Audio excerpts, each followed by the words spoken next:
নিবন্ধিত সমস্ত মদের বার এবং সীসা বার গুলো বন্ধ করে দিতে হবে। আমাদের দাবি বাংলাদেশের প্রতিটি স্কুল কলেজ ইউনিভার্সিটিকে মাদক মুক্ত রাখার জন্য স্বরাষ্ট্র মন্ত্রণালয় এবং মাদক দ্রব্য নিয়ন্ত্রণ অধিদপ্তর দৃশ্যমান ভূমিকা রাখতে হবে। আমাদের দাবি বাংলাদেশের প্রত্যেকটি পাড়া মহল্লা অলিগলি সমস্ত জায়গাগুলো মাদক মুক্ত রাখার জন্য সরকারের দৃশ্যমান পদক্ষেপ গ্রহণ করতে হবে। গণপ্রজাতন্ত্রী বাংলাদেশ সরকারের মাননীয় প্রধানমন্ত্রী দেশ নায়ক তারেক রহমান তার ৩১ দফা যে রাষ্ট্র কাঠামো ছিল সেখানে মাদক নিয়ন্ত্রণের জন্য তিনি একটি দফা দিয়েছেন।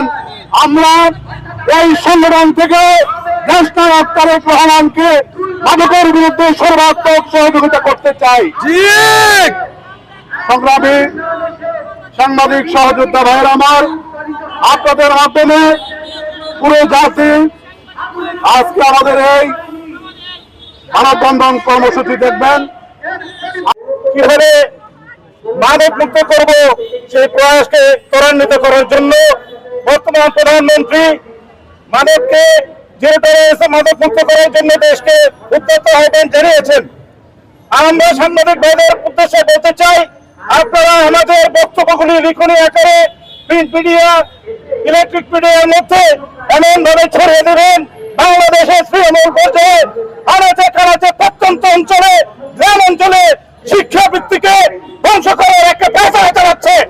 আমি সরকার মহোদয়ের কাছে উদ্যত আহ্বান জানাচ্ছি, আপনাদের কাছে জিজ্ঞাসা করছি রাষ্ট্রের বিভিন্ন সেক্টর থেকে মাদক দ্রব্য অধিদপ্তর নিয়ন্ত্রণের বিভিন্ন কর্মকর্তাদের প্রয়াস কি সারা বাংলাদেশে তাদের গতি কি অব্যাহত রয়েছে, তারা হলে কি করে বিভিন্ন জায়গায় মাদকের ছড়ার উত্তরোত্তর বৃদ্ধি পেয়েছে।